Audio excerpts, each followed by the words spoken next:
আসসালামু আলাইকুম। The football জোনে আপনাদের সবাইকে স্বাগতম। পাহাড় সমচাপ কর্কট আঁকড়ে ধরে কোনো মতে বেঁচে থাকার চেষ্টা চালানো রিয়াল মাদ্রিদের জন্য একটি জয় কতটা জরুরি ছিল সেটা ভাষায় প্রকাশ করা বেশ কঠিনই। টানা 2 শিরোপা হাতছাড়া হওয়ার ম্যাচের পর স্বস্তির এক জয় পেল রিয়াল। লা লিগায় আজ লেভান্তের বিপক্ষে 2-0 গোলের জয় পেয়েছে রিয়াল মাদ্রিদ।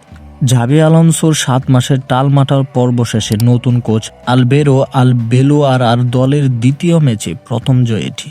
দ্বিতীয়ার্ধে পেনাল্টি থেকে কিলিয়ান এমবাপ্পের গোলের পর ব্যবধান আরেক দফা বাড়ানো গোলটি আসে রাউল অ্যাসেনসিওর নৈপুণ্যে। এ জয়ে পয়েন্ট টেবিলের শীর্ষে থাকা চিরপ্রতিদ্বন্দ্বী বার্সেলোনার সঙ্গে ব্যবধান 1 পয়েন্টে নামিয়ে আনল রিয়াল। বার্সা থেকে 1 ম্যাচ বেশি খেলে 20 ম্যাচে 48 পয়েন্ট লস বাঙ্কোসদের। আর অবনময় অঞ্চলে থাকা লেভান্তে 19 ম্যাচে 14 পয়েন্ট নিয়ে 19 নম্বরে আছে। সান্তিয়াগো বার্নাব্যুতে রিয়াল মাদ্রিদের জন্য প্রথমার্ধ ছিল হতাশাজনক, তবে বিরতির পর আক্রমণের বেগ বাড়ায় রিয়াল। আর্দার গুলার ও মাস্তান্তুনোর বদলির পর মাঠের খেলায় বেশ পরিবর্তন আসে স্বাগতিকদের। গুলারের দারুণ একটি শট প্রতিপক্ষের গোলকিপার সেভ করার কিছুক্ষণ পরেই এমবাপ্পে একটি পেনাল্টি জিতে নেন। 58তম মিনিটে স্পট কিক থেকে রিয়ালকে এগিয়ে দিতে কোনো ভুল করেনি ফরাসি এই তারকা। লিগে 2025-26 মৌসুমে 19 ম্যাচে 27 বছর বয়সী ফরোয়ার্ডের গোল সংখ্যা 19টি।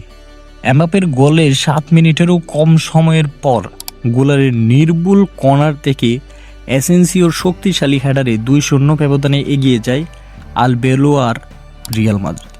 তারপর একতরফা গতিতে চলতে থাকে ম্যাচ। অবনময় অঞ্চলে থাকা সফরকারী লেভান্তের জালে একাধিকবার বল পাঠানোর সুযোগ পেয়েছিলেন এমবাপ্পে ও বেলিংহাম, তবে অতিথি দলের গোলকিপার মেথু রায়ান মোট 9টি দুর্দান্ত সেভ করে রিয়ালের জয়ের ব্যবধান বাড়ানোর চেষ্টা টিকিয়ে দেন। বিভীষিকাময় মৌসুম কাটানো রিয়াল মাদ্রিদের পরের ম্যাচ মোনাকোর বিপক্ষে। চ্যাম্পিয়ন্স লিগে আগামী বুধবার ফরাসি ক্লাবটিকে আতিথ্য দেবে এই প্রতিযোগিতার সবচেয়ে সফল দল রিয়াল।